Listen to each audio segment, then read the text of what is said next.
Bonjour Frédéric, merci beaucoup d'être sur notre podcast pour cette grosse session de questions-réponses. Est-ce que vous pouvez commencer par vous présenter?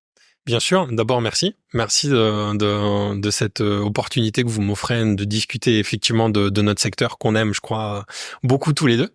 Alors moi, je m'appelle Frédéric Billon, je suis délégué général de la Fédération de la vente directe depuis un peu plus d'1 an maintenant. J'ai précédemment dirigé une société de vente directe qui s'appelle Just en Suisse pendant 5 ans et j'ai alors pas complètement découvert mais je suis complètement tombé amoureux par contre du secteur à cette occasion et j'ai eu à cœur quand l'opportunité s'est présentée de défendre ce secteur, donc les entreprises effectivement qui proposent de la vente directe mais aussi indirectement tous les vendeurs, les conseillers de vente, que ce soit de la vente en réunion, de la vente par réseau ou encore de la vente à face, ça a été pour moi important de pouvoir postuler à cette fonction. Et puis ensuite, le conseil d'administration de la fédération m'a choisi. Ça a été un honneur et aujourd'hui, je suis très très heureux de pouvoir œuvrer à améliorer, j'espère, notre secteur. Ok, donc pour vraiment que ce soit bien clair pour tous ceux qui vont nous écouter, aujourd'hui c'est vous qui dirigez la FVD. Oui, absolument. Le délégué général de la Fédération de la vente directe, en tout cas, et le directeur exécutif, le directeur opérationnel. Alors, il est accompagné d'une équipe. On a aujourd'hui 8 permanents, des juristes, quelqu'un à la communication, à l'emploi et la formation. Donc, on est en tout 8. Pardon, je vous ai dit 8 de plus, mais non, c'est 8 en tout. Et à ça s'ajoute évidemment le conseil d'administration et tous les administrateurs, tous les intervenants qui sont souvent des chefs d'entreprise ou des cadres des entreprises de vente directe qui participent à la vie de la fédération. On a une présidente, par exemple, Nathalie Gravnitz, qui est la directrice générale de Victoria France et qui participe à la vie de la fédération, par exemple en communiquant sur le secteur de manière générale, mais on a beaucoup d'administrateurs et beaucoup de chefs d'entreprise qui y participent aussi. Ok. Et du coup, comment, à toutes ces personnes, parce que vous êtes une grosse équipe, toutes ces personnes, finalement, elles servent à quoi pour le métier? Très, très bonne question. Alors, elles servent d'abord aux entreprises. Pourquoi ? Parce que la Fédération de la vente directe est un syndicat professionnel reconnu par l'État comme tel, qui vient en soutien et en défense d'un mode de commerce, on y reviendra, mais vous les connaissez, d'un mode de commerce et des entreprises.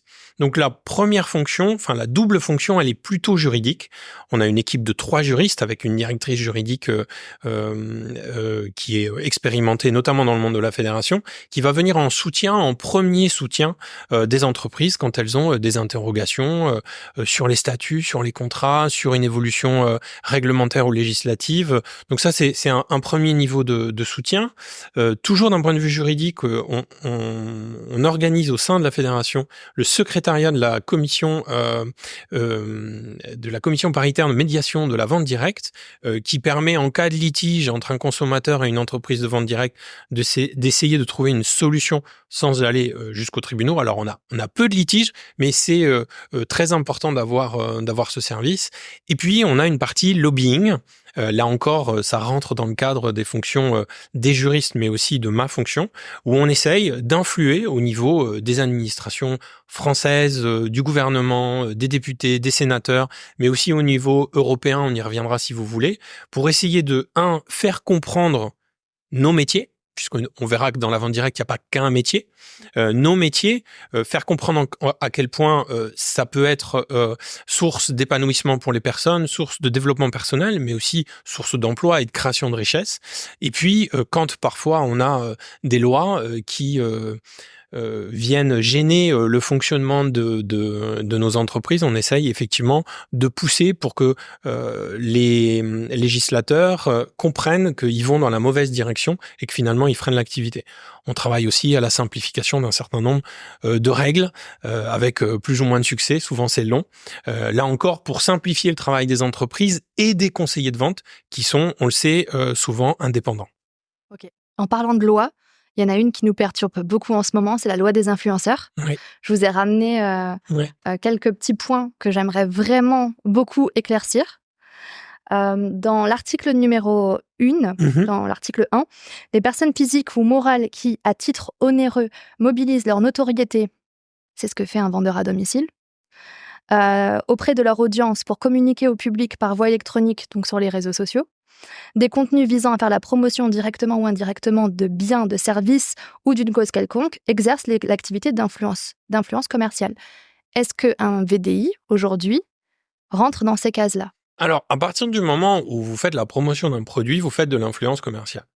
Très bien. Donc, de fait, tout le monde rentre dans ce spectre.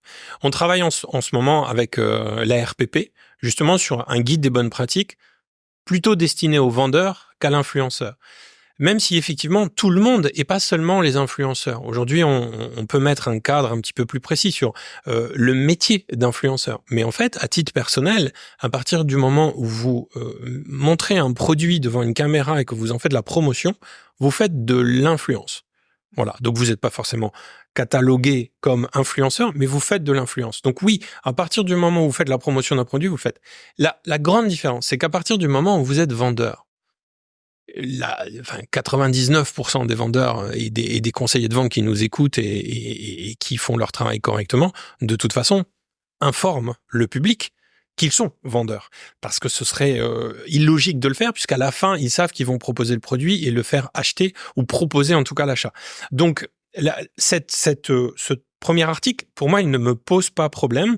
Il est logique aujourd'hui, quand on est un conseiller de vente en vente directe, qu'on soit conscient que faire la promotion, ça a une incidence et qu'il faut revendiquer, au contraire, le fait qu'on fait la promotion de ce produit. La question qui se pose, c'est plutôt à l'intérieur des textes, où effectivement, là, on verra qu'il y a une distinction stricte entre gagner de l'argent parce qu'en fait, on fait de la publicité pour, et gagner de l'argent parce qu'on vend un produit. C'est deux choses distinctes avec des responsabilités distinctes. Moi, la seule chose que j'ai envie de dire par rapport à ce texte, c'est quand vous êtes conseiller de vente sur les réseaux, physiquement, peu importe comment vous vendez, il faut toujours dire ce que vous faites. Et à partir de ce moment-là, il n'y aura jamais d'ambiguïté. Je tiens aussi à préciser que quand on est conseiller de vente pour une société de vente par réseau, une société de vente en réunion, la vente, elle est forcément matérialisée par un acte d'achat qui vient en fait donner le cadre légal à la transaction. Et donc de ce point de vue-là, j'ai pas trop d'inquiétude. Là où effectivement il faut faire attention, c'est quand une personne, un vendeur, un conseiller commence à avoir une notoriété très importante sur les réseaux sociaux et où là il pourrait se créer une confusion dans les communications entre ce qui est véritablement de sa mission de vendeur, matérialisée par des actes de vente, et sa mission d'influenceur. Donc là, on pourra rentrer peut-être dans le détail, mais essayez de bien distinguer. Si jamais demain vous avez une rémunération parce que vous faites que de l'influence, que vous ne l'embarquiez pas dans votre contrat de vendeur pour pas mélanger les genres, parce que là, effectivement, ça pourrait être condamnable. Ok. J'espère que j'ai été clair. Ouais, vous avez été super Bon, méga clair. Dans l'article 4, on nous dit que c'est interdit, il y a plein de choses qui sont interdites. Moi, ce qui m'intéresse, c'est le 5e point, est interdit de promouvoir des activités de services financiers, donc tout ce qui est contrat financier, fourniture de services, les offres au public de jetons. Ma première question, c'est est-ce que le marketing de réseau et tout ce qui est services financiers, c'est compatible, d'après vous ? Je ne présenterai pas le problème comme ça. Déjà, vous savez que c'est un problème. Alors, c'est un problème parce qu'on sait qu'on a des sociétés qui proposent des services financiers qui n'ont pas pignon sur rue en France, qui ne sont pas des sociétés françaises, qui posent problème parfois d'un point de vue éthique, d'un point de vue déontologique, et même globalement d'un point de vue légal. Je ne crois pas qu'il faille mettre au banc des accusés un secteur plutôt qu'un autre. Il y a par contre un cadre légal, et le cadre légal, il est clair.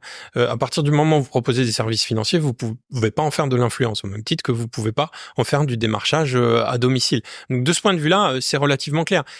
Est-ce que moi, à titre personnel, je pense que c'est un problème ? Je dirais qu'à partir du moment où vous faites prendre un risque à une personne, l'encadrement légal et réglementaire, il doit être fort. Et de ce point de vue-là, je trouve que cette restriction, elle est plutôt intéressante, oui. Ok, parfait. Bon, il y a plein de choses qui sont interdites, comme des prescriptions thérapeutiques, produits de nicotine, les abonnements de pronostics sportifs, tout ce qui est relatif forcément aux jeux d'argent, ce qui paraît logique. Vous, quand on s'est eu au téléphone il y a quelques mois, vous m'aviez dit que vous étiez plus ou moins intervenu par rapport à cette loi parce qu'à la base, ils voulaient également éviter tout ce qui était complément alimentaire. Oui, absolument. En fait, est-ce que vous pouvez nous alors c'est pas raconter? tout à fait vrai. La réalité, c'est que le texte de départ était plutôt proche de celui qu'on a là, d'accord? Et puis après, il y a eu effectivement de l'influence de certains partis politiques qui ont souhaité élargir un peu les restrictions. Et dans ce cadre d'élargissement, il y a eu des propositions pour élargir, notamment aux compléments alimentaires. Et là, effectivement, on a intervenu en disant attention, on est en train de confondre effectivement des services ou des produits qui sont véritablement dangereux, qui posent un véritable problème, en y rajoutant le complément alimentaire, qui par ailleurs, le complément alimentaire en France est extrêmement réglementé. C'est-à-dire que vous ne pouvez pas vendre en France un complément alimentaire sans qu'il ait passé un certain nombre de contrôles auprès des administrations. Donc, pour moi, c'était un peu rajouter une couche et profiter finalement d'un texte qui n'a pas de lien direct avec les compléments alimentaires ou la supplémentation alimentaire, et placer et mettre au banc finalement tout un secteur d'activité, alors qu'on sait très bien que l'influence et la vente directe, je le sais, va progresser dans les années qui viennent, et que au contraire, ce sont des produits qui ont besoin de conseils. Bien sûr. Je répète quand même que ces compléments alimentaires, ils sont déjà réglementés. Vous pouvez pas demain sortir un complément alimentaire et le vendre librement sans qu'il y ait un certain nombre de contrôles. Donc pour moi, c'était une contrainte supplémentaire qui ne se justifiait pas au regard des autres services ou produits qui, eux, ont été beaucoup plus limités. Ok. Très clair. Je pense que c'est cool pour, en tout cas, ceux qui vendent des compléments alimentaires, parce que ça aurait pu détruire certaines personnes. Alors, ça aurait pu effectivement avoir un énorme impact sur des milliers de vendeurs qui aujourd'hui proposent des compléments alimentaires, même si au départ il y avait une tentative de restreindre à certains types de compléments alimentaires.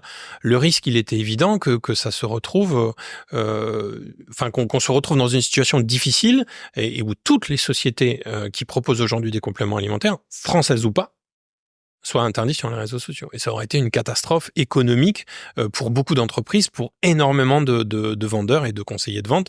C'était pas acceptable. Et puis, il y a autre chose. Ça aurait créé une distinction entre la France et les autres pays d'Europe et au monde qui était tout simplement pas acceptable. Pourquoi, en France, on n'aurait pas le droit de faire d'influence sur les compléments alimentaires? Donc voilà. Donc c'est pour ça qu'on s'est effectivement opposé à ce texte qui, pour nous, allait trop loin.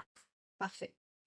Moi, ce qui nous concerne le plus et ce qui nous pose le plus question, et notamment aux personnes qui font de la vente à domicile et qui utilisent les réseaux sociaux, c'est dans l'article 5, les obligations d'information. Donc, vous le disiez tout à l'heure, quand c'est clair, mais parfois, c'est pas forcément clair. Donc, est-ce que les personnes qui font de la vente à domicile, quand elles font, par exemple, de la vidéo ou des stories, ou peu importe ce qu'ils utilisent comme canal, est-ce qu'ils sont obligés de mettre la mention publicité ou collaboration commerciale? Pour moi, oui. À partir du moment où vous faites la promotion d'un produit, peu importe que votre métier soit influenceur ou pas, vous devez préciser que vous faites une collaboration commerciale. Alors, il est indiqué collaboration commerciale. Je pense honnêtement que demain, si un contrôle existait, alors que vous avez simplement indiqué que vous êtes conseiller de vente pour la marque X, ok, ça revient au même. Mais oui, je vous recommande systématiquement d'avoir une incrustation, même légère, qui indique que vous êtes en collaboration commerciale. Je vais plus loin dans mon raisonnement, et là, on sort du cadre légal. Je pense que cette volonté systématique d'être transparent avec le consommateur, à la fin, revient comme quelque chose de positif. Pourquoi ? Parce qu'en fait, le consommateur aujourd'hui, notamment sur les réseaux sociaux, il est habitué. Il n'est pas dupe. Il sait très bien, dans 99% des cas, que quand vous faites la promotion d'un produit, c'est pas par hasard, c'est pas pour rien. Le fait de dire que vous êtes conseiller de vente, donc il y a une collaboration commerciale, va rajouter à votre crédibilité, à votre légitimité. Donc je vous invite véritablement à toujours dire que vous êtes conseiller de vente pour tel ou tel produit, pour telle ou telle marque. Et même si vous représentez d'ailleurs plusieurs marques. Dans la communication imaginons que demain vous ayez des cosmétiques, vous allez dire que vous êtes conseiller de vente pour la cosmétique. C'est pas du tout incompatible avec être conseiller de vente sur un complément alimentaire par exemple, ou autre. Moi je vous recommande vraiment oui de le faire. Ok. Et est-ce que vous pensez que ça peut faciliter la chose si, par exemple, dans leur description, dans leur bio, ils mettent conseiller secret de miel, conseiller Charlotte Lingerie, etc. Absolument. Ok. Absolument. Très bien. Je vais vous montrer quelques exemples. Notamment, le premier, c'est Cassandra Launay. Elle est top vendeuse chez Moder. Donc, on est sur du complément alimentaire. On se pose la question, c'est vraiment des discussions en plus qu'on a eues avec Cassandra, c'est qu'aujourd'hui, dans sa bio, dans ses informations, rien laisse transparaître qu'elle est chez Moder. Et lorsque elle met des témoignages comme ceci, sans forcément parler de ses produits, mais ça a but de vendre, est-ce qu'elle doit indiquer ou pas que c'est une collaboration commerciale ? Je pense que, alors, je voudrais pas recommander quoi que ce soit à Cassandra, puisque je pense qu'elle est suffisamment professionnelle pour le faire, mais je trouve que ça rajouterait effectivement à sa crédibilité. Donc, quand elle fait une publication où elle ne présente pas de produit d'un point de vue purement légal, elle n'est pas obligée de le faire, mais si l'objectif c'est effectivement la vente derrière d'un produit, je lui recommande de le faire, oui, effectivement. Elle s'évite toute question ou toute remarque. Et puis, encore une fois, je trouve que ça rajoute à la crédibilité du conseiller de vente, oui. Bien sûr. Ok, on a un cas un peu plus difficile. Alors Clémence Marchadour, qui est une entrepreneure incroyable, elle est chez Joli Moi. Oui. Donc Joli Moi, c'est du multimarque au même titre que Mum and the Gang. Oui. Les concepts sont hyper sympas, mais du coup, ici, on ne sait pas qu'elle est conseillère Joli Moi ou quoi que ce soit, et donc potentiellement, elle pourrait promouvoir plusieurs marques. Alors toujours dans ses publications, elle est beaucoup sur son quotidien, son lifestyle, son ambition de se remettre en forme, etc. Mais du coup, est-ce que sous ses publications, elle est obligée d'indiquer collaboration commerciale ou tant qu'elle ne présente pas de produit, c'est OK ? Si on se réfère à l'article 1 de l'influence, on parle bien du moment où vous présentez les produits. Okay. Vous êtes dans l'obligation d'écrire collaboration commerciale. Donc là-dessus, il faut être clair. À partir du moment où vous présentez un produit ou un service, il faut indiquer collaboration commerciale. D'un point de vue strict, a priori, pour le reste, quand vous parlez de votre vie et que simplement vous augmentez votre influence, vous n'êtes pas obligé de le faire. Maintenant, moi, je vous recommande quand même de le faire. Alors, pas forcément de marquer collaboration commerciale, parce que si dans le contenu, il n'y a pas de produit, les gens vont pas comprendre. Faut pas non plus tomber dans l'excès. Par contre, dans toute sa bio, dans son descriptif, moi, je trouve que mettre en avant la marque ou l'entreprise pour laquelle vous travaillez, c'est toujours positif. En fait, on peut avoir l'impression qu'on va perdre un auditoire ou des consommateurs simplement parce que on dit la vérité. Et par expérience, je le dis, c'est faux. C'était vrai avant les réseaux sociaux. C'est vrai aujourd'hui avec les réseaux sociaux, plus vous êtes transparent, plus le consommateur qui va vous suivre, il va être fidèle, il va comprendre ce que vous faites. Ça n'enlève rien aux qualités d'influence j'ai oublié son prénom, de Clémence, que d'indiquer dans sa bio qu'elle est effectivement conseillère de vente Joli Moi. Et quelque part, ça met les choses au clair et ça enlève toute forme d'ambiguïté. Par contre, j'insiste bien, à partir du moment où vous faites l'influence, où vous présentez des produits, je vous invite à respecter la loi et donc à indiquer que vous êtes en collaboration commerciale. Oui. Okay. Il y a un dernier point dans cet article qui est intéressant, donc dans l'article 5, c'est les contenus communiqués par les personnes mentionnées doivent en fait dire lorsqu'ils utilisent un filtre. En gros, modification de tout procédé de traitement d'image visant à affiner, épaissir la silhouette, modifier l'apparence du visage, patati patata, doivent être accompagnés de la mention image retouchée. Ça veut dire que quand on fait des stories qui parlent de nos produits, juste pour qu'on soit bien clair, on doit indiquer qu'on a utilisé un filtre. Ok. Je vous montre Valérie. Valérie, elle est top leader chez Secret de Miel. Elle est incroyable. Et par exemple, ici, bon, là, ça parle pas de produit parce que ça vise à recruter. Elle utilise un filtre. Est-ce qu'elle doit le mettre ou pas ? On est dans le cadre de l'influence pour un produit. À partir du moment où elle va présenter les produits ou la marque, elle devrait le faire. Surtout et particulièrement si le produit a une vocation à améliorer, par exemple, la beauté ou la silhouette. C'est tout simple. Pourquoi ce texte-là ? Tout simplement parce que si demain vous vendez un produit de beauté et que vous montrez à la caméra un visage magnifique, resplendissant, sans le moindre défaut, et que parallèlement vous vendez un produit de beauté, vous comprenez l'amalgame. Et donc ça pourrait être assimilé pratiquement à de la publicité mensongère. C'est en ça que le législateur a voulu un peu plus de transparence. Personnellement, ça me choque pas. Là encore, je pense que c'est important aujourd'hui d'être le plus transparent avec son audience, avec ses clients ou ses influencés, et c'est très très important. Donc de ce point de vue-là, oui, effectivement, je pense qu'il est important, dès que vous faites la promotion d'une marque qui vend des produits, de dire que oui, vous avez filtré l'image. Donc, sur tout ce qui est publication de recrutement ou de vente, si on utilise un filtre, on doit indiquer image retouchée. Oui, absolument. Très bien, très très clair. Pour le dernier article, c'est vraiment au niveau des obligations vis-à-vis du consommateur.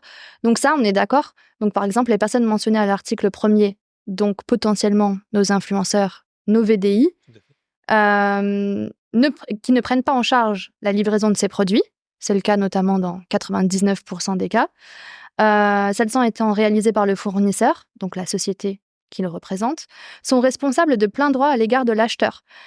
Ça, c'était déjà le cas en étant... Absolument. Il n'y a rien de nouveau. Il n'y a rien de nouveau. Hein. C'est vraiment pour tout VDI, finalement. Mais ça vient quand même renforcer. Je pense que c'est important que les personnes qui utilisent le statut de VDI comprennent qu'ils ont vraiment un rôle important vis-à-vis du consommateur. Est-ce que vous pouvez nous faire un point là-dessus ? Oui, effectivement. À partir du moment où vous êtes indépendant, peu importe votre statut, que vous soyez mandataire, acheteur, revendeur, peu importe votre niveau de revenu, vous avez une responsabilité vis-à-vis de votre client. D'accord ? Et cette responsabilité, elle est de bout en bout. Mais au-delà de la responsabilité légale, c'est surtout un conseil commercial que je veux donner. Vous ne pouvez pas espérer augmenter fortement votre clientèle. Je parle là de conseiller de vente. Je suis plus du tout dans le cadre de l'influence. Si vous la suivez pas de bout en bout, si vous ne vous inquiétez pas de la satisfaction qu'elle a du produit, mais aussi du service qui est lié au produit. La recommandation que vous lui faites, le conseil, le suivi, la livraison, la réception de la livraison. Et donc, en fait, la loi, là, elle ne fait que pousser le conseiller de vente à bien travailler. Et en fait, ça l'aide pour moi à développer sa clientèle et à la fidéliser. Donc, je ne peux qu'appuyer ça. Et là encore, il n'y avait aucune raison de s'opposer à ce texte puisqu'il ne fait que rappeler les obligations d'un vendeur vis-à-vis de son client.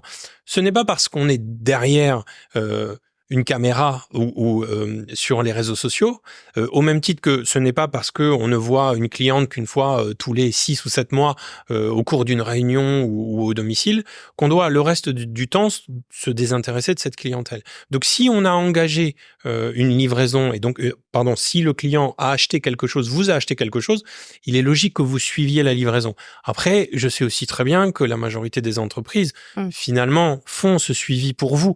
Mais il est important que vous le suiviez et effectivement, il faut que vous compreniez que vous êtes co-responsable de cette livraison et c'est important de le garder en tête. Mais encore une fois, moi je retiens surtout que c'est ni plus ni moins que la traduction d'une très bonne pratique qui va vous aider à améliorer la fidélité de votre cliente. Aujourd'hui, la grande chance qu'on a quand on fait de la vente directe, c'est que plutôt que de recevoir une commande un peu froidement, et qu'il se passe plus rien derrière, là on a la chance d'avoir un conseiller ou une conseillère de vente qui va vous faire un petit mail, un WhatsApp, un coup de téléphone, peu importe, pour dire est-ce que ça va ? Est-ce que tu es contente du produit ? Est-ce que tu as bien reçu ? Est-ce que tu es contente des premiers résultats ? Ce petit message, peu importe la forme qu'il prend, fait toute la différence avec n'importe quel autre commerce. Et ça, c'est vraiment important à garder en tête. Alors, la loi des influenceurs, elle a été faite pour vraiment régulariser les dérives et protéger les consommateurs. Cependant, la répression des fraudes, elle ne consacre pas forcément de budget à protéger les acteurs du marketing de réseau. Et surtout à punir toutes les dérives. C'est des discussions qu'on a déjà eues au téléphone. Quelle est aujourd'hui votre relation donc, entre la FVD et entre la DGCCRF ? C'est quoi la relation ? La relation est bonne. On a notamment participé il y a peu de temps à un événement qui s'appelle la chaire du droit de la consommation, où on a échangé sur beaucoup de pratiques de vente. Alors il y avait pas du tout que l'influence ou la vente directe. Hein. C'était un peu plus large que ça, mais la relation est bonne. La DGCCRF, honnêtement, de mon point de vue, elle fait un très bon travail, sauf qu'elle est limitée. Elle est limitée, pardon ? Et très longue. Et très, très longue, c'est-à-dire ? C'est-à-dire que quand on voit une société comme Omega Pro qui a sévi pendant 3 ans... Vous voulez dire que le délai d'instruction... Alors effectivement, particulièrement pour les sociétés étrangères. C'est d'abord et avant tout un défaut de moyens pour la DGCCRF. Je suis pas là pour défendre la DGCCRF, mais je sais les moyens et l'action les actions qu'ils essayent de mener. Et franchement, ils essayent de faire beaucoup. Hélas, effectivement, quand on a des sociétés étrangères, parfois ça sort même de leur spectre. Il y a des choses qu'ils ne peuvent peuvent pas faire directement. C'est-à-dire, ils ont besoin de la collaboration, parfois de leur équivalent dans d'autres pays, parfois d'autres services de l'État. Donc, c'est vraiment des prestations, des actions, pas des prestations, des actions qui sont compliquées à mettre en œuvre. Mais ils essayent véritablement de se focaliser sur les entreprises qui créent le plus de problèmes. Parfois, ça fonctionne. Parfois, ça ne fonctionne pas. Nous, on essaye toujours à la fédération d'être extrêmement vigilants, particulièrement avec les adhérents de la fédération. C'est la première chose. Donc, dès qu'on sent qu'il y a une dérive, même d'un vendeur, on essaye de les alerter. Honnêtement, on en a très très peu. Et même globalement, en France, les sociétés qui aujourd'hui ne sont pas adhérentes de la fédération de la vente directe, globalement, se comportent extrêmement bien et les conseillers de vente aussi. Et donc, il faut reconnaître une chose, c'est qu'en France, on a finalement, par rapport à d'autres pays, pas trop de problèmes. Je parle des entreprises qui ont pignon sur eux en France, encore une fois. Donc, il faut qu'on continue d'être vigilant. Je pense aussi que la fédération a vocation à renforcer ses liens avec la DGCCRF et pas que la DGCCRF dans les mois et dans les années qui viennent, parce que on travaille en bonne intelligence et puis c'est aussi très bénéfique pour les entreprises et notamment celles qui sont adhérentes, parce que ça leur donne une légitimité supplémentaire. C'est-à-dire que quand vous êtes conseiller de vente et que vous adhérez et que vous travaillez avec une entreprise qui est agréée par la Fédération de la vente directe, c'est quand même une garantie supplémentaire pour le conseiller de vente, mais aussi pour le consommateur. Donc ça, c'est important. Ok. Est-ce que vous avez un petit tips pour détecter qu'une société est illégale ?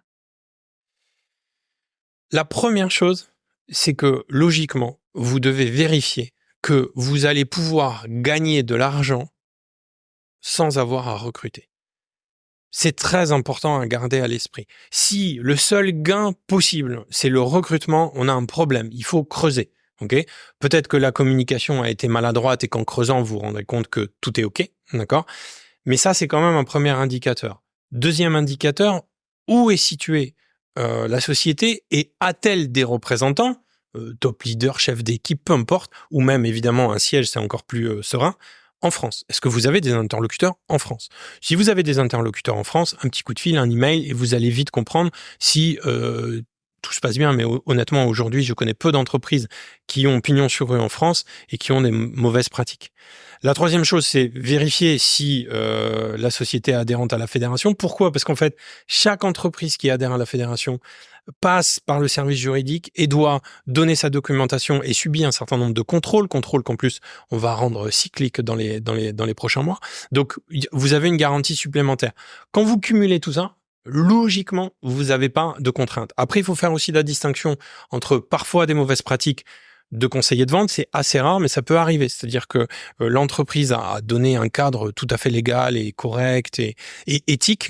Et parfois, on a des conseillers de vente qui dérapent. Et dans ce cas-là, on intervient auprès de la direction qui elle-même intervient auprès de son conseiller de vente. Soyons honnêtes, c'est assez rare. Okay. Vous avez dit que une société qui était adhérente à la FVD, c'est gage de qualité, oui. Mais c'est pas parce qu'une société n'est pas adhérente qu'elle n'est pas qualitative. Il y a des sociétés qui font hyper bien le taf et qui sont pas adhérentes pour des histoires de coûts, pour des histoires sûrement d'obligations. On reviendra peut-être dessus un peu plus tard. Ou même parce qu'ils nous connaissent pas bien. C'est tout aussi, simplement. Ouais, aussi. Vous avez raison. Aussi. Ok. Dans les textes donc, qui parlent des systèmes dits de la boule de neige, ils disent, je voudrais retrouver le passage exact pour ne pas perdre de temps, le fait de proposer à une personne de collecter des adhésions ou de s'inscrire sur une liste en exigeant d'elle le versement d'une contrepartie quelconque en lui faisant espérer des gains financiers résultant d'une progression de nombre de personnes recrutées ou inscrites plutôt que de la vente. Donc ça, c'est vraiment pour déterminer ce qui est illégal. On est d'accord qu'une adhésion, ça peut être un abonnement ? Absolument. Très bien. Et donc, par exemple concret, je recrute 3 personnes. Je vous recrute vous, François et Mehdi. Et du coup, moi, je ne paye plus mon abonnement. Vous payez votre abonnement. Moi, je ne le paye plus parce que j'ai recruté 3 personnes. C'est légal ou pas ? Ça dépend. Alors, je peux pas répondre à ça. En fait, c'est trop large pour pouvoir répondre à ça. Ça dépend de plein de facteurs. La question, c'est est-ce que c'est une source de revenus pour vous ou pas ? Bah oui, parce que du coup, vous êtes 3 à payer. Moi, je paye plus. Donc, c'est une source de revenus. Vous touchez des commissions sur les abonnements ? Et bah oui. Et du coup, plus je vais abonner, plus je vais avoir des personnes qui s'abonnent. À partir du moment où vous ne touchez pas l'argent sur quelque chose que vous avez vendu ou fait vendre, c'est que ça devient très, très compliqué. C'est là où c'est limite. Parce que du coup, ce genre de système aime dire que finalement, c'est pas que leurs recrues, c'est aussi leurs clients. Donc, ils vendent de l'abonnement à ces gens et donc touchent des commissions dessus. Mais du coup, eux le considèrent comme un client, sauf que c'est des recrues dans les faits. Oui, la question est de savoir qu'est-ce qui a été vendu à qui et est-ce qu'au bout, on a bien des consommateurs et seulement des consommateurs. Qui ne recrutent pas. Qui ne recrutent pas. Ok, très bien. Est-ce que ce serait envisageable de créer une commission, la FVD et la DGCCRF, pour justement ralentir la propagation de sociétés illégales? Parce que vous nous dites qu'il n'y en a pas beaucoup en France, etc. La réalité sur le terrain, c'est qu'il y en a beaucoup qui sévissent. Alors, il faut distinguer les choses. Des sociétés qui aujourd'hui ont des comportements illégaux en France, sur le terrain, il n'y en a pas beaucoup. Sur les réseaux sociaux, c'est en train effectivement de monter en puissance et donc il faut être vigilant là-dessus. Sur une commission entre la DGCCRF et la fédération qui est un syndicat professionnel, c'est pas envisageable en l'état pour une raison très simple, c'est que la DGCCRF et c'est normal, elle est complètement indépendante. Donc ce serait une forme d'influence sur un organisme qui doit absolument rester indépendant. Par contre, on a effectivement des communications, et c'est-à-dire que la DGCCRF nous alerte quand effectivement, et d'ailleurs elle alerte souvent le plus grand public, quand effectivement il y a des dérives, et nous dans ce cas-là, on essaye d'avoir une influence sur ces sociétés, parce que parfois les sociétés ne se rendent même pas compte finalement que sur le terrain, il peut y avoir une ou deux dérives. Donc il faut effectivement y être extrêmement vigilant. Mais une commission qui réunirait la DGCCRF et la fédération, que les deux, où on discuterait par exemple de leur pouvoir de police ou autre, c'est pas possible parce que là il y a clairement une séparation des pouvoirs qui doit rester importante, et surtout la neutralité de la DGCCRF est extrêmement importante. Donc de toute façon elle n'accepterait pas cette commission, et elle aurait raison de pas l'accepter. Donc c'est pas possible. Par contre, on communique. Encore une fois, on est sur des événements ensemble. Si on a besoin, la DGCCRF est aussi intervenue sur des commissions qu'organise la Fédération de la vente directe pour donner des informations aux entreprises adhérentes. Donc il y a une vraie collaboration. Par contre, un travail commun, ça n'a pas véritablement de sens parce que ce serait leur enlever une neutralité. D'abord, ils n'auraient même pas le droit de le faire. Et puis elle est très très importante, cette neutralité. Et la DGCCRF ne pourrait pas, eux, avoir une petite commission de 3 ou 4 personnes qui s'occuperaient que de régir. Je ne peux pas répondre pour la DGCCRF, mais je ne suis pas certain aujourd'hui qu'elle ait les moyens financiers de dédier un service, par exemple, que à ça. Est-ce qu'ils sont dessus? Peut-être. Honnêtement, c'est des questions qu'il faudrait leur poser directement. Est-ce qu'ils envisagent de renforcer ça? Probablement, puisque c'est quelque chose qui est en train de monter en puissance. Mais à quel rythme? Avec qui? Ça, je ne peux pas répondre pour la DGCCRF. Ok. Parfois, la frontière, elle est vraiment mince entre les sociétés légales et celles qui ne le sont pas. C'est vraiment parfois hyper compliqué de pouvoir détecter si c'est légal ou pas. Moi, j'ai essayé de chercher vraiment des aspects qui pourraient être modifiés pour mieux comprendre. Est-ce qu'on ne pourrait pas, justement, travailler sur le fait d'interdire toute forme d'abonnement et d'autoship? Par exemple, des sociétés comme Moder, Choice Plus, Herbalife, il me semble, It Works aussi, ont des autoships, où ça veut dire que tous les mois, les gens sont prélevés et reçoivent leurs produits chez eux. Ça, c'est autorisé parce qu'il n'y a pas de forme d'endettement, ils peuvent revendre leurs produits. C'est très clair.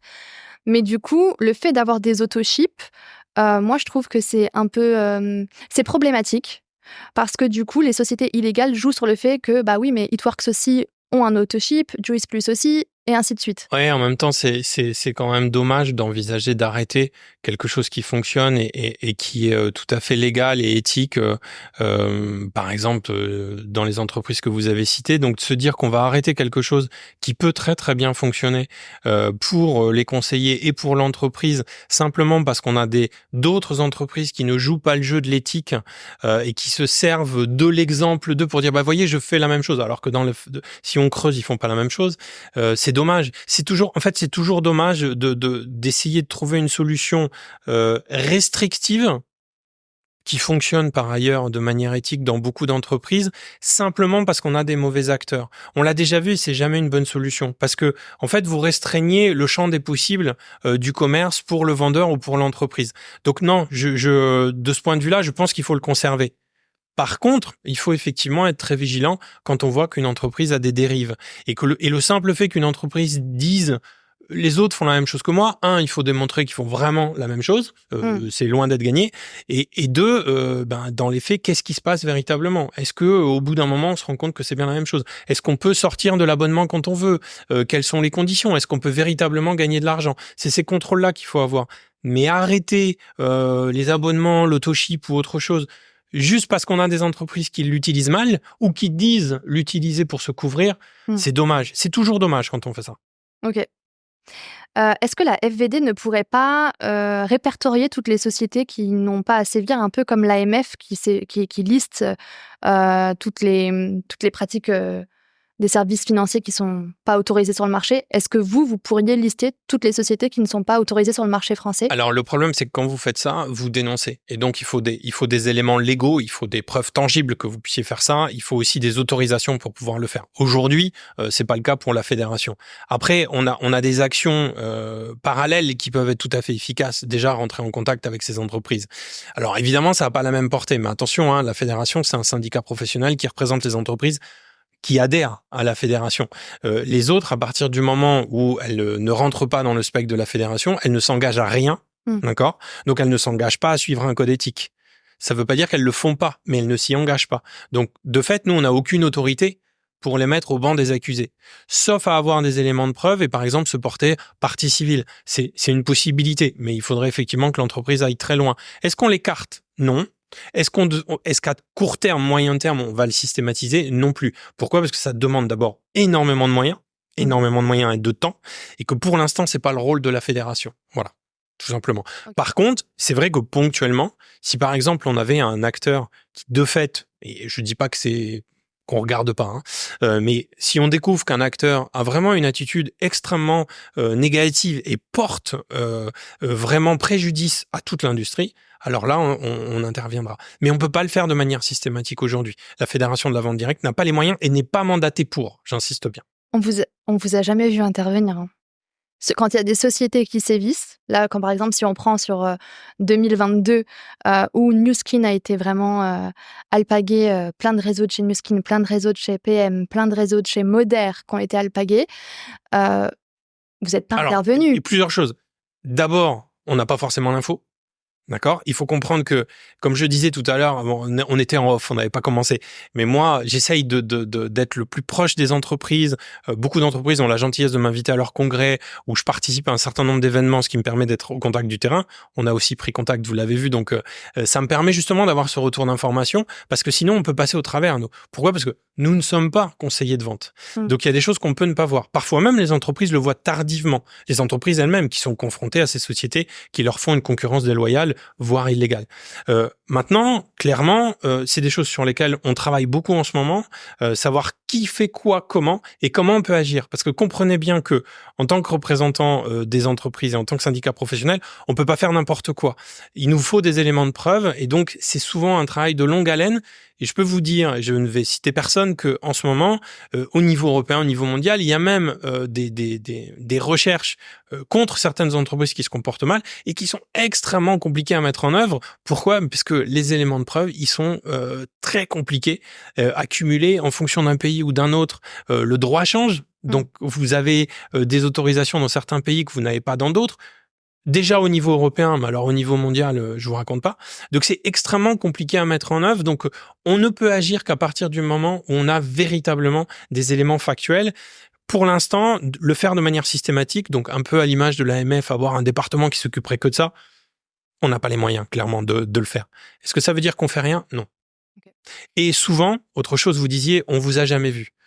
Mais vous ne nous verrez probablement jamais. C'est-à-dire que les actions qu'on va mener, on n'en fera pas la publicité contre. On essaiera d'abord et avant tout d'influencer l'entreprise pour qu'elle cesse ses mauvaises activités si on la détecte. On la préviendra de notre intervention et du panel d'actions qu'on peut mener. Mais on ne le dira pas au grand public. On a aussi un devoir de neutralité et il est important. Maintenant, si une société, de manière avérée par la justice, se comportait mal, on pourrait tout à fait se porter partie civile et appuyer ces démarches. Oui, tout à fait. Donc, pour être clair, la FVD ne se positionnera jamais publiquement pour mettre en garde les potentiels indépendants, donc par exemple les VDI, les indépendants, vous ne vous positionnerez jamais publiquement pour mettre en garde contre une société. Sauf à ce que la justice ait déjà indiqué que le comportement était illégal. Et là, dans ce cas-là, on pourrait tout à fait appuyer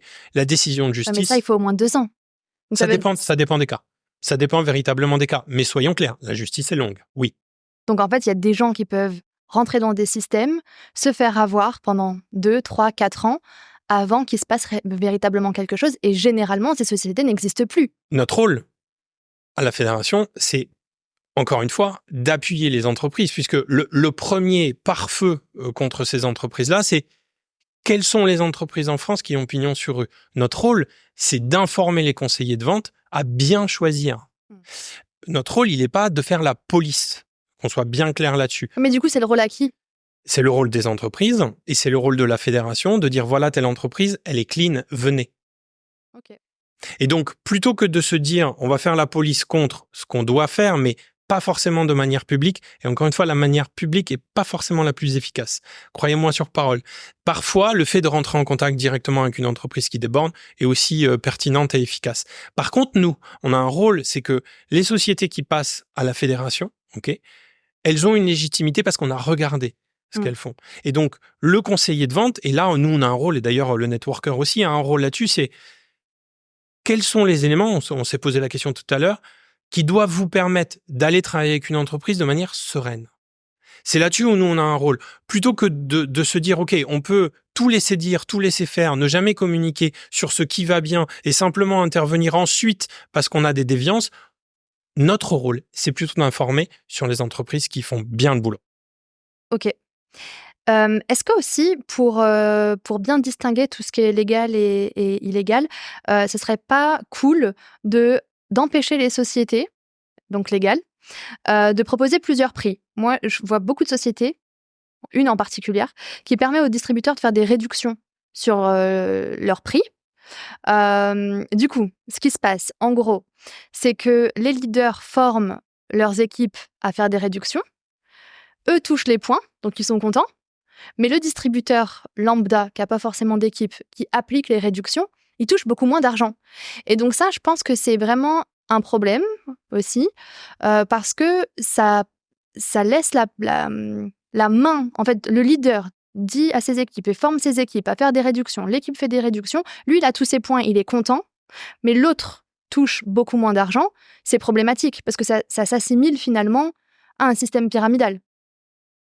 Alors non, ça s'assimile pas à un système pyramidal. D'abord, quand vous êtes notamment acheteur-revendeur, vous êtes libre des prix. On ne peut pas, la loi interdit que le prix soit fixé et que vous ne puissiez pas en déroger. C'est interdit par la loi. Donc déjà, d'un point de vue purement légal, c'est compliqué ce que vous demandez, c'est-à-dire d'obliger à maintenir un prix, peu importe le vendeur. Déjà là, c'est très très compliqué. Mais au-delà de ça, là encore, c'est plutôt un devoir d'information de l'entreprise, du leader et de nous, de dire bah voilà, attention, faites attention à vos marges en tant que vendeur. Là aussi, c'est de la formation. On en a pas parlé tout à l'heure, mais la raison pour laquelle la fédération elle offre à ses entreprises la possibilité de se former, c'est aussi pour être conscient que quand on vend un produit ou un service, l'objectif c'est de gagner de l'argent et que pour gagner de l'argent, il y a une marge. Et votre marge, c'est quoi quand vous êtes vendeur ? C'est la commission. C'est ce qui vous reste. À partir du moment où vous acceptez de faire des remises, vous êtes conscient que vous allez gagner moins d'argent. Donc, vous pouvez refuser ce système et travailler différemment. D'autres vous diront, oui, mais c'est important de faire des remises parce que je veux augmenter ma clientèle et donc au début faire des remises ponctuelles. Toutes les entreprises aujourd'hui et tous les commerces font des remises de manière ponctuelle. Pas tout le temps, mais de manière ponctuelle. Donc légalement, c'est pas tenable. C'est-à-dire qu'on ne peut pas fixer les prix. Ça ne fonctionne pas. C'est pas comme ça que ça marche quand on est acheteur-revendeur. Mais plus globalement, de toute façon, là encore, ce qui est important, c'est est-ce qu'on forme correctement les vendeurs ? Est-ce qu'on leur donne la bonne information pour le jour où ils font des remises, pour qu'ils aient bien conscience que leur marge va diminuer en valeur. Okay. Mais ça crée quand même de la concurrence déloyale entre les vendeurs. Moi, je trouve que c'est problématique. Parce que du coup, Martine, elle fait une réduction de 15%, Sophie, elle en fait une réduction de 5%, et du coup, ça se tire dans les pattes et ça se vole les clients. Alors, chaque conseiller de vente est indépendant, par définition. Et de ce fait, il est libre, quand il est acheteur-revendeur, de ces prix. Si effectivement ça pose problème au niveau des vendeurs, il faut qu'en équipe, ils se réunissent, okay, et qu'effectivement, ils discutent des bonnes pratiques ou des mauvaises pratiques. Mais encore une fois, je le dis, vous ne pouvez pas obliger un indépendant à fixer des prix uniques. C'est juste illégal. C'est-à-dire que même la société ne pourrait pas dire « Maintenant, vous vendez ce prix-là quand vous êtes acheteur-revendeur ». C'est interdit, tout simplement interdit. Et ils peuvent pas donner un prix Alors si, bien sûr, il y a toujours un prix recommandé, il y a le prix catalogue, qu'effectivement, souvent l'entreprise, elle sait à quel prix il faut vendre le produit idéalement pour intéresser le consommateur, mais j'insiste bien, ce serait illégal de fixer un prix définitif. Donc le prix recommandé, après, c'est au vendeur de monter en compétence, de se former pour comprendre ce qui est intéressant pour lui ou pas intéressant pour lui. Ok, je suis déçue. Mais c'est la loi. Je ne peux pas vous dire des choses contre la loi. Oui, bien sûr. On va parler de la fédération. Donc, sur votre site, c'est marqué que vous, votre mission, c'est de représenter, défendre et promouvoir le métier. Eh ben, on a plein de questions. On a plein de personnes qui nous ont dit « Mais qu'est-ce que vous faites concrètement ?» Parce qu'il n'y a pas assez d'actions, notamment médiatisées.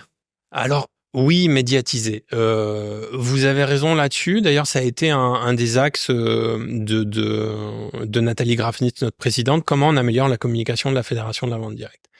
Après, soyons clairs. La Fédération de la vente directe, elle n'a pas vocation à devenir influenceur et à communiquer énormément. On va monter en puissance et vous le verrez. D'ailleurs, on a déjà, depuis quelques mois, largement beaucoup plus communiqué sur ce qu'on faisait, mais c'est quand même pas le rôle. Le rôle de la Fédé, c'est de défendre un secteur, c'est de défendre un métier auprès des autorités. Il y a énormément de choses qu'on fait sur lesquelles on ne peut pas communiquer. Je donne un exemple très simple. Quand je suis en réunion avec un ministre parce que je ne suis pas content avec un certain nombre d'autres confrères délégués généraux pour défendre telle ou telle chose ou pour dire ce que vous venez de faire n'est pas bien, je ne peux pas communiquer dessus. Tout simplement parce que ça reste des réunions et des communications qui sont confidentielles. Et à la fois les ministères et nous-mêmes, si on communiquait à chaque fois qu'on avait une action auprès des autorités, imaginez bien qu'ils ne voudraient plus travailler avec nous. Et je le comprends quand par exemple, si demain on prête des propos à un ministre ou qu'on relate d'une discussion avec une autorité, forcément c'est la dernière fois qu'il communique avec nous. Et donc en fait, ce qui pourrait apparaître comme on se met en avant pour des actions menées va être contre-intuitif et contre-productif. C'est pour ça qu'on ne communique pas sur tout ce qu'on fait. Par contre, on a des résultats effectivement concrets. En ce moment, par exemple, là récemment, on a travaillé. Alors, c'est pas pour les VDI concrètement, mais pour les VRP, on a obtenu, avec l'aide de nos adhérents et notamment Vorwerk, la sortie progressive d'un système qui permettait de manière forfaitaire de déduire des frais. En ce moment, on travaille sur le statut VDI. On essaye d'avoir une action concrète pour faire évoluer et libéraliser un certain nombre d'actions plus simples. Mais si vous voulez, pendant tout le process, on peut rarement communiquer sur ce qu'on est en train de faire. À la limite, on peut communiquer de manière publique sur ce qu'on a obtenu. Mais là encore, c'est compliqué parce que quand vous communiquez sur le fait que vous avez un peu fait céder et fait comprendre au gouvernement ou à une autorité ou à une administration qu'il fallait influer dans tel ou tel sens, ils n'ont pas forcément envie qu'on communique dessus. Ils ont dit « Ok, on est d'accord pour aider l'industrie et aider le secteur. On n'a pas forcément envie d'en faire la promotion. » Donc c'est vrai qu'il y a une partie un peu ingrate où on reçoit pas finalement les lauriers de tout ce travail de conviction et de pédagogie, mais il est extrêmement important. Aujourd'hui, les corps intermédiaires en France, alors là, ça dépasse la vente directe, sont extrêmement importants. Ce sont devenus les principaux interlocuteurs des députés, des sénateurs, des gouvernements, des administrations. Pourquoi ? Parce qu'en fait, on représente un secteur. Autre chose, on est un syndicat professionnel au service des entreprises. Les conseillers de vente qui travaillent pour X entreprises, leur point d'accroche, c'est l'entreprise. C'est pas la fédération de la vente directe. Donc évidemment, quand on travaille pour les entreprises, en fait, on travaille pour les vendeurs. C'est lié puisque les entreprises ont besoin des vendeurs. Mais on n'en fait pas systématiquement la promotion. Après, je vous cache pas que j'espère que dans les mois qui viennent, on aura un certain nombre de communications qui iront dans ce que je suis en train de vous dire et notamment qui impacteront directement les vendeurs pour libéraliser. Il y a une chose concrète qu'on est en train de faire avec la RPP, et d'ailleurs en collaboration aussi avec l'entreprise Joli Moi, c'est qu'on travaille à un guide des bonnes pratiques pour le conseiller de vente, pour le social seller qui est en ligne et qui doit suivre un certain nombre de bonnes pratiques. Donc, il y a aussi beaucoup de choses concrètes. On a un service emploi et formation et on propose 3 programmes de formation en ligne, VDA 1, 2, 3, qui est à disposition de tous les conseillers de vente des entreprises adhérentes de la fédération. Donc, il y a beaucoup de choses concrètes au-delà du lobbying, donc de l'influence et de la pédagogie qu'on peut avoir auprès des autorités. Ok.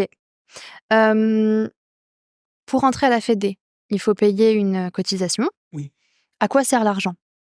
À payer les adhérents, à payer les permanents, de la fédération. Donc, encore une fois, on est 8. Et sert aussi à toutes les actions. Un exemple tout simple, la Fédération de la vente directe est adhérent du MEDEF. Pourquoi on est adhérent du MEDEF ?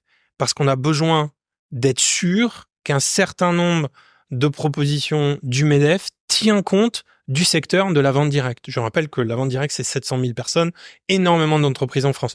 Donc, on est adhérent du MEDEF. Le MEDEF, il demande une cotisation, voyez-vous. Donc, il faut payer ça. Et puis, on est membre d'un certain nombre d'organismes de ce fait. Et puis, il y a les frais de fonctionnement, le loyer, comme toute association. Donc, en fait, ça vient payer les permanents, les actions de la fédération et tous les moyens de communication, tous les services rendus aussi aux adhérents. Donc, par exemple, le service juridique a besoin d'abonnements à un certain nombre de publications de droit et donc il faut payer ses abonnements, etc., etc. Et pourquoi les comptes de la FVD ne sont pas publics ? Pourquoi est-ce qu'on ne peut pas les trouver ? C'est une bonne question. Je me suis, pour être honnête, jamais posé la question. Ce serait pas véritablement un problème, je pense. Alors, il y a un problème, c'est que si on veut détailler les comptes, il faudrait détailler les comptes des cotisations des adhérents et là, ça devient un petit peu plus compliqué. Pourquoi ? Parce que chaque entreprise a la liberté de publier ou pas publier ses comptes. Donc, de ce point de vue-là, on ne le fait pas et c'est normal. C'est-à-dire que chaque entreprise qui adhère, les chiffres qu'ils nous communiquent, pas uniquement de chiffre d'affaires, les chiffres en général, restent confidentiels. C'est-à-dire que nous ne les publions pas. Quant aux comptes de la fédération, en fait, vous dites qu'ils sont pas publics, mais le budget est, sauf erreur de ma part, communiqué, en tout cas à tous les adhérents, et il n'est pas secret. Voilà. Donc, mais il est communiqué aux adhérents. Par il exemple, est communiqué aux adhérents, mais en assemblée générale, et honnêtement, c'est un sujet qui m'a jamais traversé l'esprit, mais en soi, ce serait pas un problème. Ouais, parce que je pense qu'il y a beaucoup d'indépendants qui aimeraient savoir vraiment les chiffres en fait de la FVD, ce que vous faites avec l'argent, comment c'est dépensé, etc. Encore une fois, la Fédération de la vente directe ne gagne pas d'argent.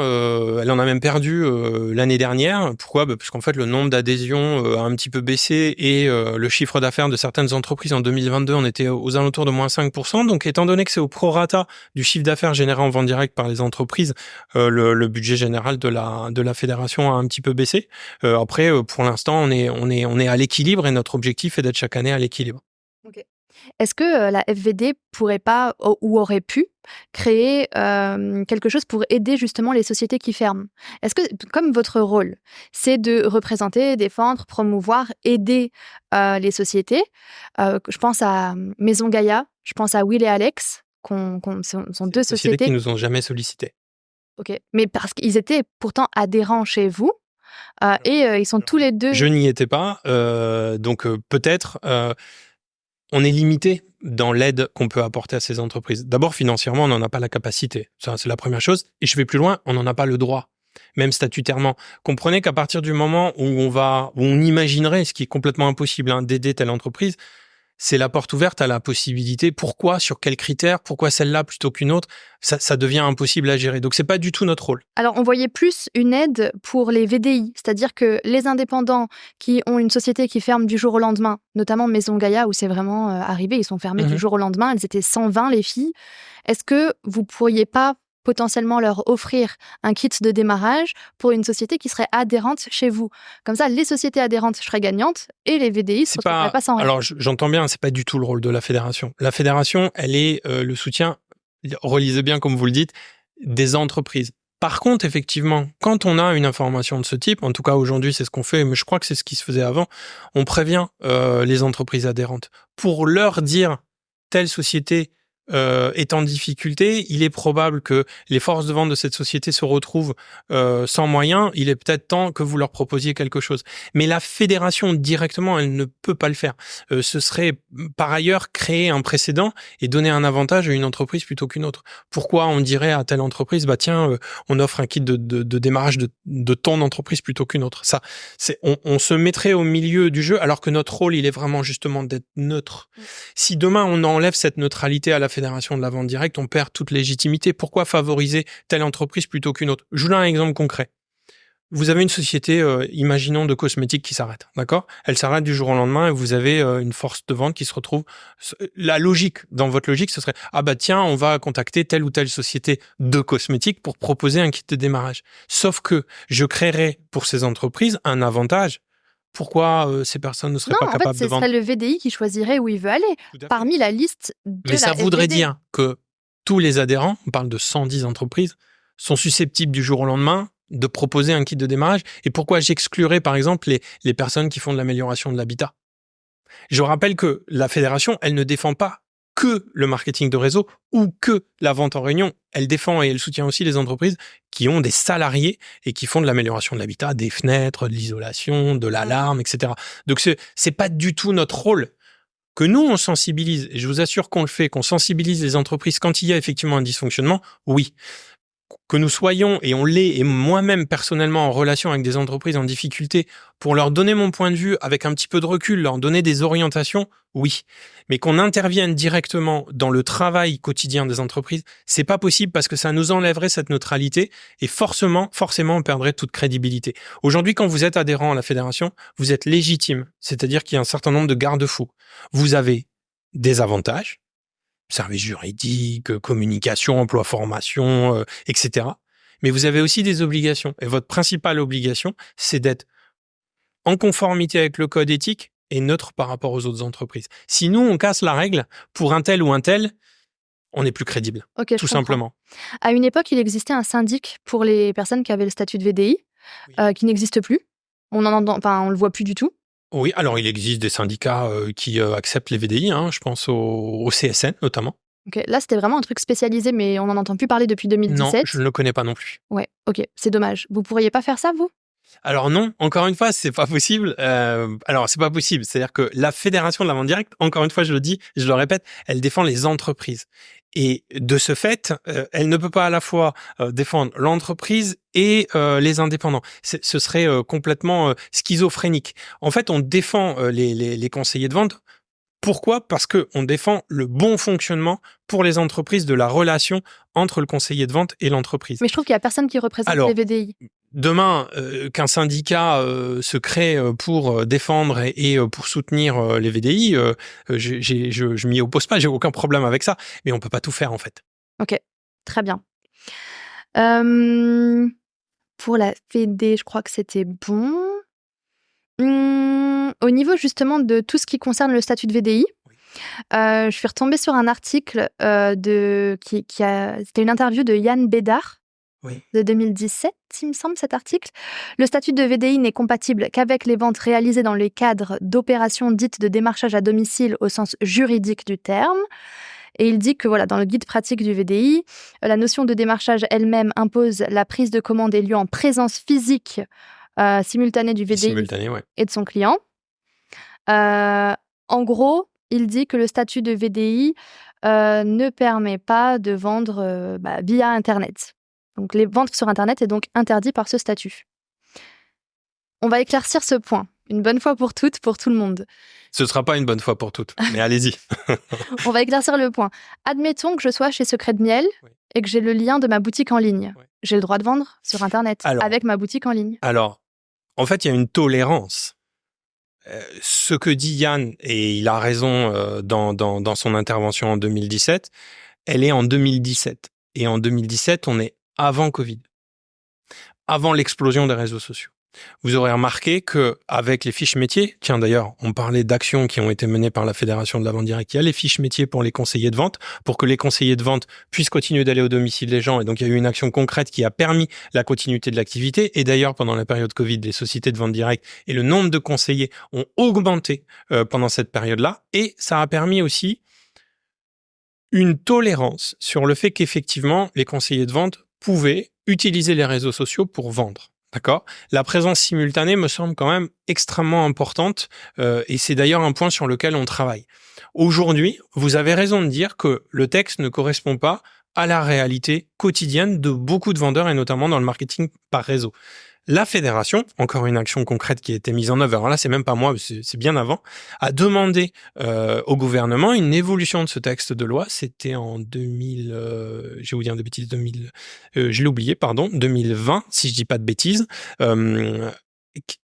Volonté d'évolution de ce statut qui a été confirmée par la ministre à l'époque, d'accord, pour l'instant, qui n'a pas été suivie de fait. Donc on continue de travailler notamment avec notre directrice juridique pour que le texte qui réglemente le statut de VDI évolue et ouvre cette possibilité de vendre à travers Internet. Alors pour que ce soit clair, pendant le Covid, il y avait jurisprudence, on pouvait. On ne parle pas de jurisprudence, mais il y avait une tolérance. Il y avait une tolérance, donc on pouvait. Là, le Covid, il est terminé. La tolérance existe toujours. Les fiches métiers sont toujours actuelles. Hein, donc, il y a cette tolérance qui existe. Mais effectivement, on est dans une zone où il faut vraiment que ce statut, je pense, évolue pour que ce soit bien clair pour tout le monde. OK. Et avant Covid, parce que en fait, vous acceptiez des sociétés dans la FVD en tant qu'adhérents qui faisaient pratiquement que de la vente en réseau. Je pense à Unique notamment, où dès le départ, quand ils sont arrivés en 2015-2016... Mais on avait déjà demandé les évolutions du statut VDI, et le statut VDI, là, qui a 30 ans, il avait déjà beaucoup évolué. C'est-à-dire que nous, notre position, elle a toujours été extrêmement claire. On veut faire évoluer ce statut pour permettre cette vente. À une condition quand même, la relation personnelle, simultanée, entre le conseiller de vente et le client. C'est-à-dire cette relation, elle doit exister. Si c'est simplement, pour faire un parallèle avec un monde que vous connaissez bien, de l'affiliation, c'est pas notre secteur. Voilà. Il faut bien être clair là-dessus, c'est-à-dire que nous, on défend des conseillers de vente qui ont une véritable relation avec leurs vendeurs. Bah justement, question qui me vient, Unique a sorti leur programme d'affiliation. On peut être soit donc distributeur, soit affilié. Comment vous vous positionnez par rapport à ça ? L'affiliation, j'ai rien contre l'affiliation. Je dis simplement que je ne la défends pas. Point. C'est-à-dire que pour moi, le statut VDI ne correspond pas à un système d'affiliation. C'est tout. J'ai aucun problème. C'est une technique marketing qui, à mon avis, verra un jour ses limites, mais qui est intéressante aujourd'hui, qui peut être aussi, et c'est quelque chose sur lequel on est aussi en train de travailler, il y a des commissions entre entreprises où on discutera notamment de comment on peut exploiter l'affiliation pour finalement transformer un client plus, un client qui nous recommande, hein, c'est quand même le principe de l'affiliation, en conseiller de vente. Ça, c'est intéressant parce que finalement, on attire des gens qui vont se dire « Ah, mais tiens, je peux quand même recommander tel ou tel produit et j'ai l'impression que je suis écouté. » C'est la première étape vers je me rends compte que je suis capable de vendre un produit et de conseiller un produit ou de conseiller un service. Donc je trouve l'affiliation intéressante, mais je dis attention, c'est pas notre rôle. Hein. Nous, on n'est pas du tout en train de défendre et d'assimiler VDI et affiliation. Ça n'a rien à voir. Ok.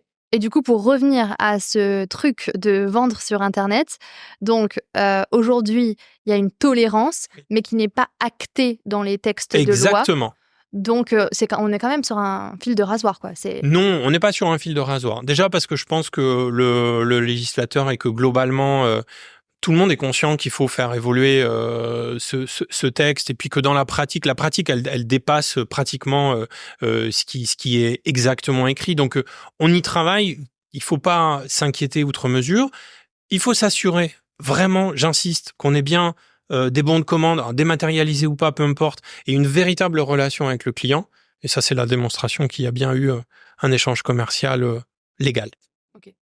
Donc, par exemple, si les filles, ou même les garçons d'ailleurs, ont des discussions sur les réseaux sociaux et qu'il y a un lien qui se crée et qui donne le lien de leur boutique, ça passe parce qu'il y a eu un lien entre le consommateur et le vendeur. Oui, je recommande par ailleurs quand même, alors là c'est au moins autant commercial que légal, que d'essayer le plus possible de rencontrer ses clients, ses consommateurs, parce que là vous créez une fidélité, une relation commerciale qui prend encore une ampleur supplémentaire parce que c'est pas la même chose que de discuter sur WhatsApp ou sur les réseaux sociaux. Quand vous rencontrez quelqu'un, il se crée autre chose encore et c'est très important. Et je suis presque convaincu que toutes les personnes qui aujourd'hui sont uniquement sur les réseaux sociaux, une très grande majorité d'entre eux gagneraient à rencontrer peut-être même un petit peu plus leurs clients, surtout au début. Je suis assez d'accord. Ok. Vous pensez que le texte, il va évoluer dans combien de temps? Impossible de vous répondre. Ok. Impossible de vous répondre, mais on y travaille en ce moment. Ok. Toutes les indications que donnait Yann Bédard dans cette interview sont disponibles dans le guide du VDI que vous vendez. Oui. Pourquoi il n'est pas gratuit? Parce qu'il coûte de l'argent à l'impression, tout simplement. Et si vous le mettiez en version numérique à la disposition de tout le monde? On y réfléchit. Ok. Ça serait bien de le faire. Alors, c'est pas parce qu'il sera en numérique qu'il sera gratuit. Ok. Parce que y a un coût d'édition, il faut le mettre sur une plateforme, il faut le sécuriser, donc ce sera pas gratuit de toute façon. Aujourd'hui, là, c'est difficile d'obtenir quoi que ce soit de gratuit. Je rappelle quand même que la fédération est une association à but non lucratif et qu'on ne sort pas des bénéfices tous les ans.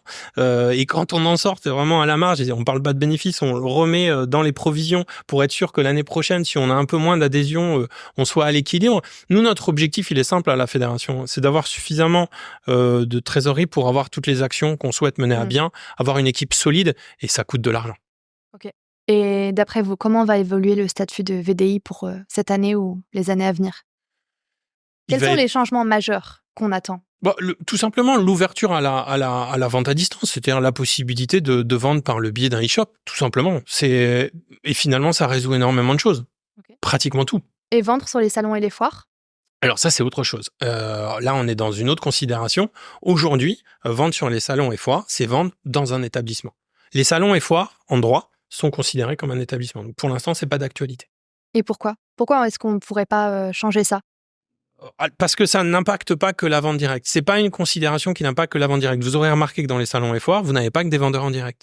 Non, c'est sûr. Voilà. Et donc là, ce serait se mettre d'accord avec les autres industries pour que le vendeur en direct puisse aussi vendre dans un établissement. Mais rendez-vous compte qu'en disant ça, j'ouvre déjà le champ légal sur un potentiel qui n'était pas prévu au départ. Donc c'est pas d'actualité, c'est pas notre premier combat. Voilà. Ok, ça en est triste. J'entends bien que vous soyez triste, mais on peut pas. Si vous voulez, quand on fait ce travail, on essaye d'avancer étape par étape. Il y a des choses sur lesquelles on est légitime dans nos demandes. Il y en a d'autres, c'est un peu plus compliqué. Vendre sur les foires, vous pouvez le faire à partir du moment où vous n'êtes pas VDI. Vous pouvez le faire quand vous êtes en micro-entreprise, d'accord ? Le statut de VDI, il faut vraiment le comprendre comme une première étape vers l'entrepreneuriat. Si on ouvre le statut VDI au même droit que tout le monde, sans limite, alors il va perdre même de son sens. Or, le statut VDI a énormément d'avantages. C'est l'entreprise qui s'occupe des charges, etc. Vous pouvez pas donner tous les avantages au statut VDI sans aucune contrainte, ok, et lui garder tout et enlever tous les avantages aux autres. Donc c'est cet équilibre. Donc quelqu'un qui demain aurait comme stratégie d'aller vendre sur les salons et foires, la question qu'il faut se poser, c'est est-ce qu'il a tout mis en œuvre avant pour développer son chiffre d'affaires et son activité? Et quand il arrivera à ce niveau, alors il pourra aller faire des salons et directement vendre sur les salons. Mais avant ça, ça va être compliqué. Parce que les salons et les foires, ça sert quand même à aller rencontrer de nouveaux clients et d'avoir... Mais vous avez le droit de faire des salons et foires. Vous n'avez pas le droit de vendre et d'échanger des produits sur les salons et foires. Oui, mais sauf qu'on est dans une société de consommation où on veut tout de suite.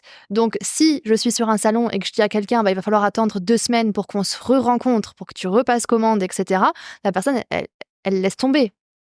Et en plus, maintenant, on a un système pour contourner ça. C'est-à-dire que les gens, ils envoient juste le lien de leur boutique par SMS à la personne et la vente, elle se fait quand même.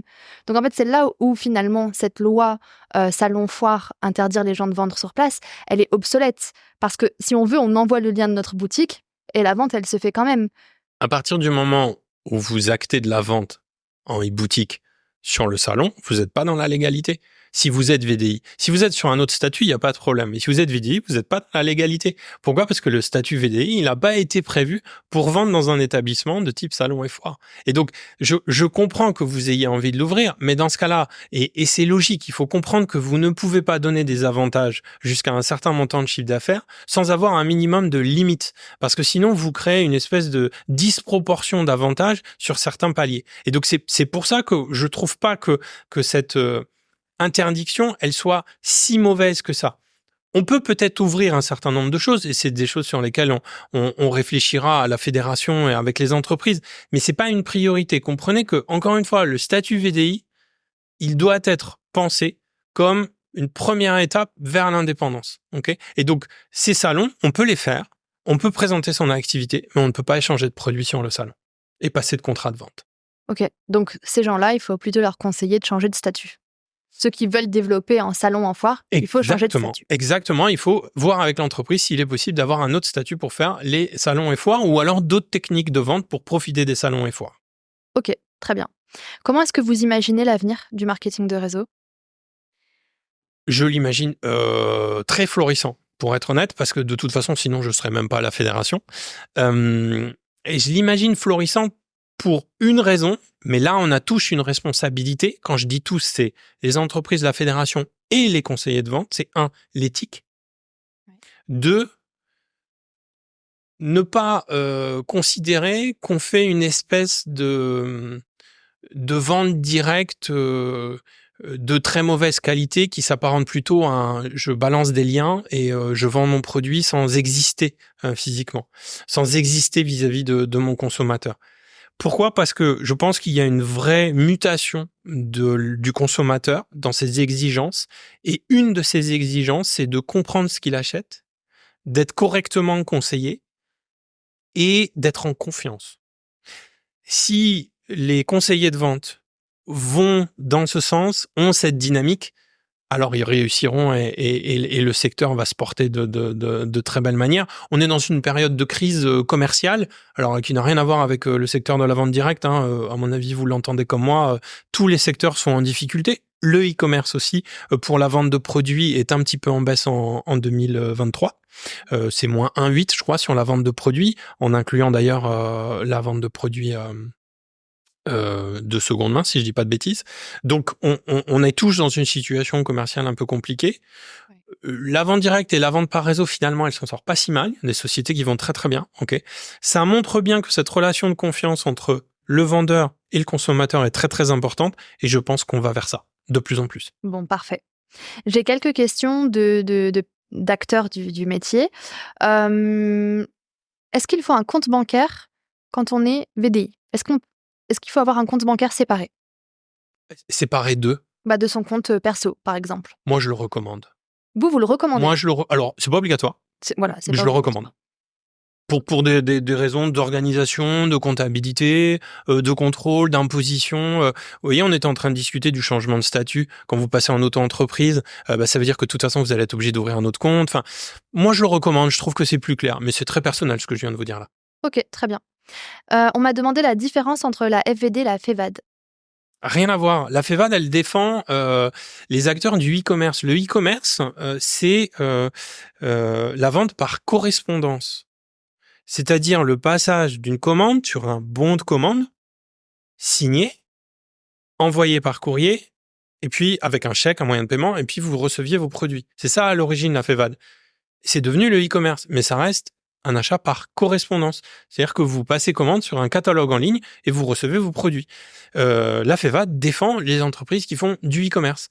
La Fédération de la vente directe, elle défend les entreprises qui travaillent avec des vendeurs, alors peu importe le statut, salarié, auto-entrepreneur, agent co, VDI, peu importe, qui proposent directement aux consommateurs le service. Donc pour lesquels il y a un échange. Avec lesquels, il y a un échange. Ok. Voilà. Bien. Donc ça veut pas dire que c'est incompatible. Attention, c'est-à-dire qu'on défend deux modèles commerciaux, deux modèles commerciaux, mais qui sont tout à fait compatibles. On a plein de sociétés aujourd'hui qui, en plus de leur force de vente, ont un site e-commerce. Oui, bien sûr.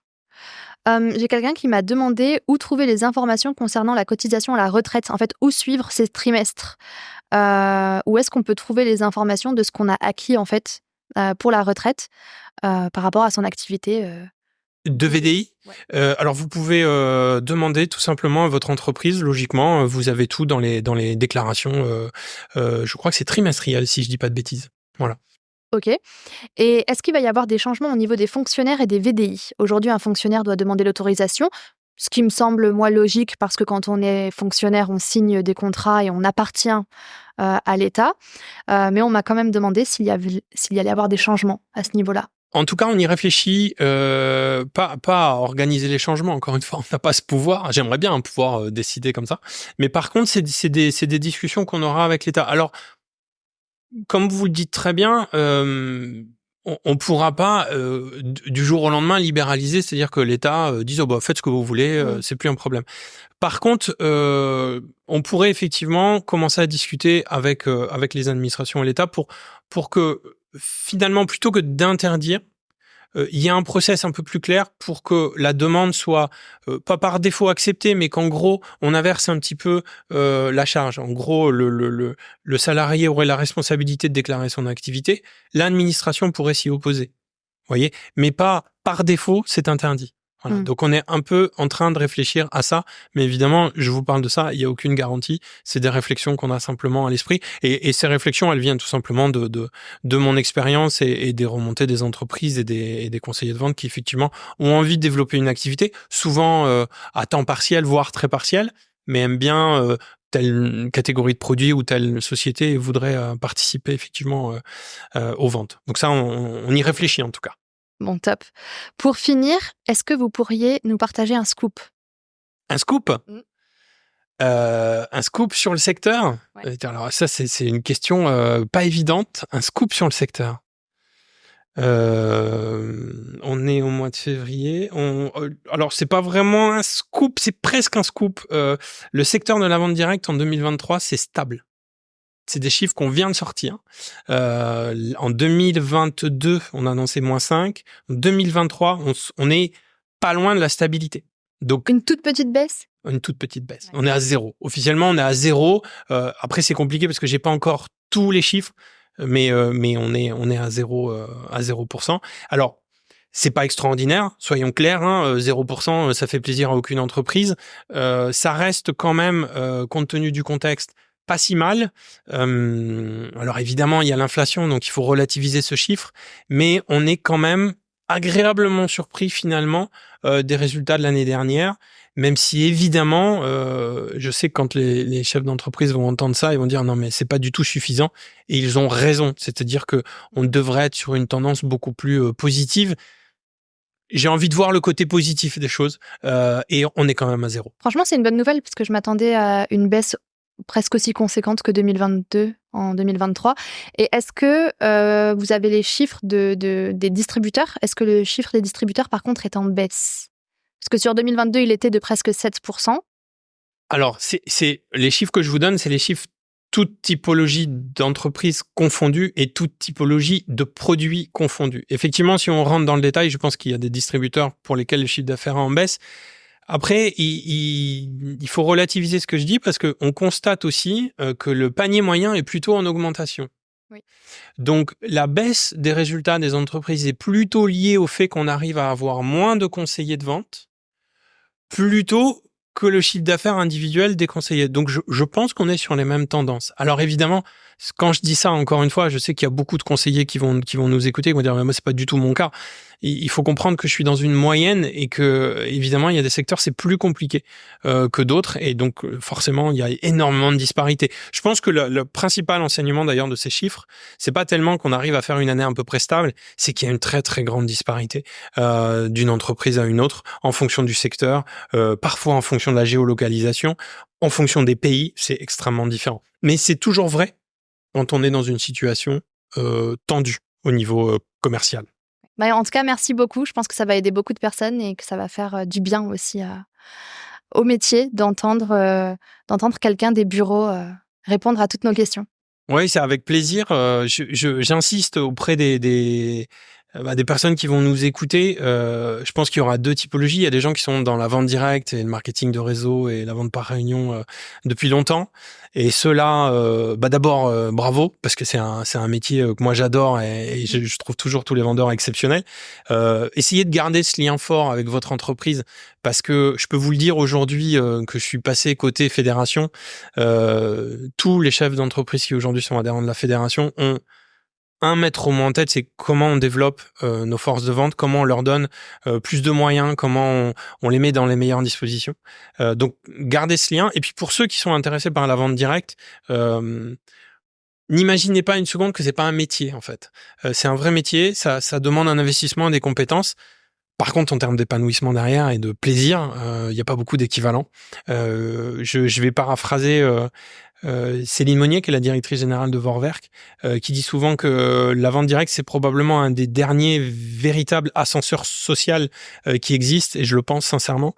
Il faut se lancer, il ne faut pas avoir peur, et vous verrez que c'est une aventure absolument géniale. Ouais. Merci beaucoup. Avec plaisir.